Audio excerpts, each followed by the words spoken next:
Bubba O'Neill, Andy Fantuz, and Emily Thompson here on the Ticats Pregame, presented by Journey Rewards on the Ticats Audio Network.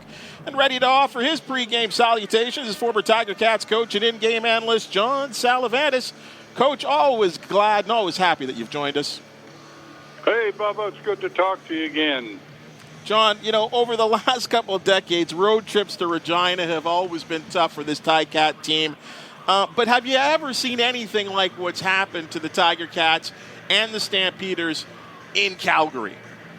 Oh, you guys have already talked about the fact that they haven't won there in 15 games at McMahon Stadium. But to me, you approach this game, you forget that past experiences in Calgary and impose your will on the other team. And by that, I mean, all of that background stuff where Danny Mac being the last quarterback to win in Calgary, et cetera, really doesn't have any bearing on this football game.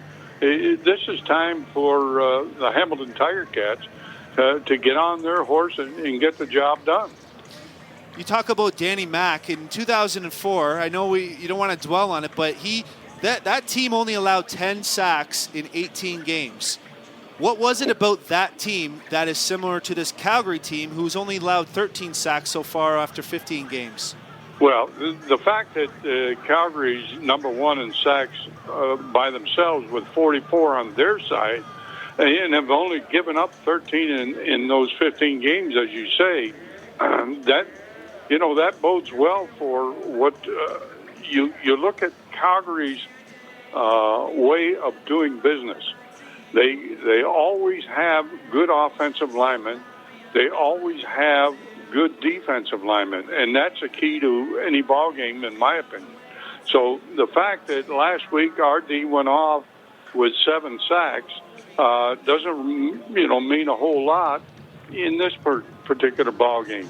So you really got to hone in on the fact that you've got to pressure that quarterback and not allow him to stand back there and make the throws. Remember, he's replacing what, in my opinion, will be one of the Hall of Fame quarterbacks in Mitchell.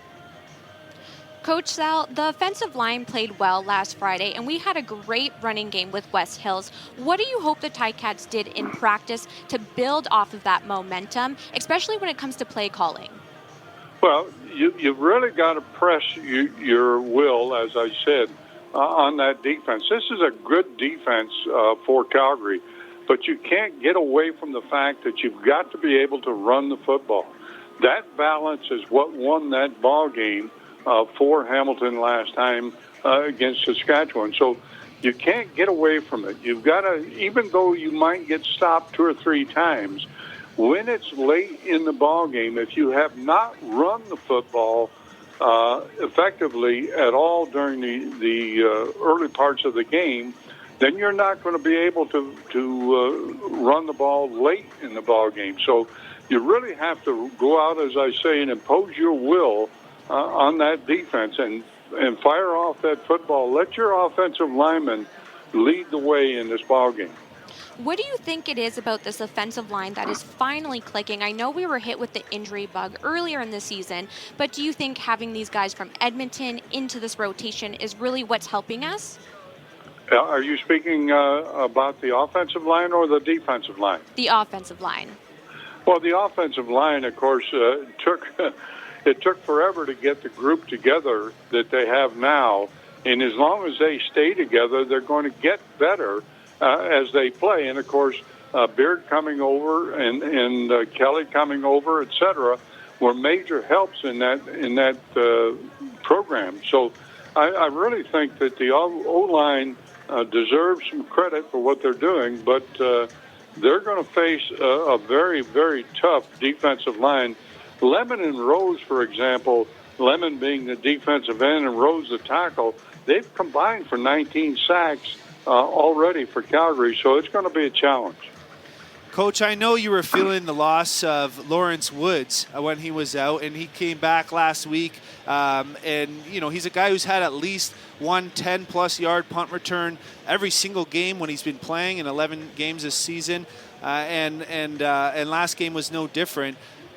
number 3 in the league at 1,555 combined yards, even with only playing 11 games.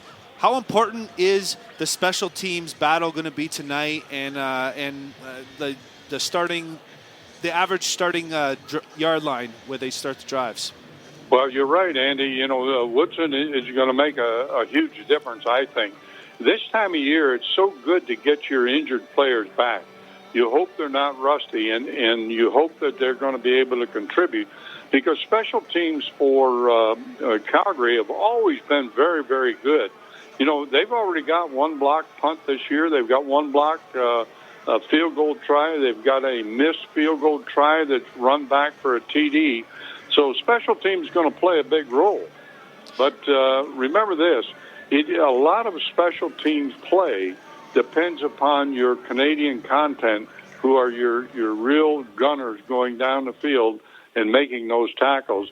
And for Calgary, Peyton Logan, the kid who returned one field goal for a TD, he's also fumbled the ball 4 times.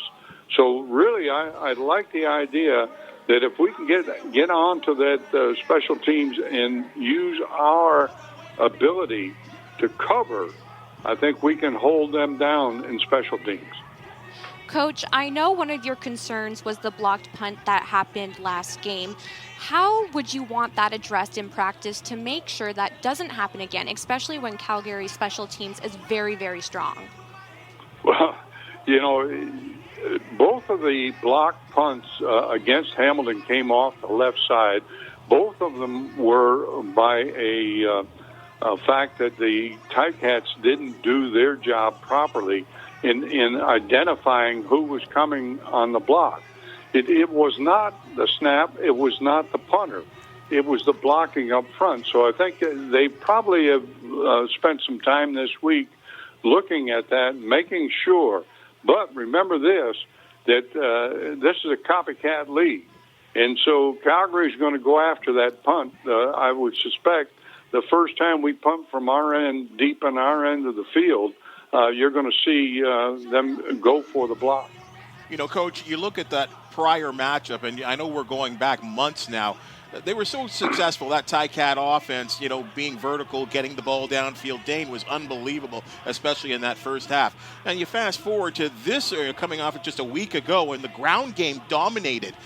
What do you think has got to be that proper pass-run mix for this Ticats team to be successful and, again, dominate time of possession and keep Calgary's offense off the field? Well, you know, a lot is going to be dependent, Bubba, on first down production. If they run the ball on first down and get nothing, then you're forced into a second down and long situation with your passing game. So I really think they've got to be able to mix that up. The ratio to me, you'd love to be 50-50 at any time run-pass, but that's not the way it happens. I think you've got to be able to take advantage of the fact that we have good people on the outside. Make your bubble screens, make your quick screens part of your run game, and make sure that you get the ball out to those guys, get that 6 and 7 yards on first down, make your second down production an easier go for you. Coach, I don't want to scare any listeners here. We have a lot of Calgary-dominated stats, but we do have to remember, you know, the Ticats were up 24-3 last time played against Calgary before the great comeback. The Ticats have played with the best of the league. The Ticats beat up on the dominant Winnipeg Blue Bombers, but you and I always talk about one stat in particular, turnovers. And you're right. You're looking at a team that in Calgary that's only lost one game, that lost the turnover battle in one game of all their games so far this season, and they're first in the league in the turnover ratio at +20, where Hamilton's last in the league. How do you approach this as a coach going into this game? Well, you're right. The turnover ratio, it's number 1 against number 9. You know, as far as the stats go, Calgary being +20, Hamilton -22. You cannot turn the ball over. Whatever you do, you have to make sure you secure the football. If the quarterback is under pressure, and I've said this so many times before, It's so much better to either throw the ball away and live to fight another day, or if the sack is imminent, go ahead and make sure you control the football and take the sack. Don't give the ball up. If you give the ball up, you're not going to have a chance to win the game. Coach, what about Kadeem Carey? He's a dynamic player. We didn't see a lot of him when they traveled to Tim Hortons Field. He got hurt early in that game and missed some time. We thought he'd be a big factor, but as the season's gone on, quite a dynamic force. What do you do to kind of stop a guy like that?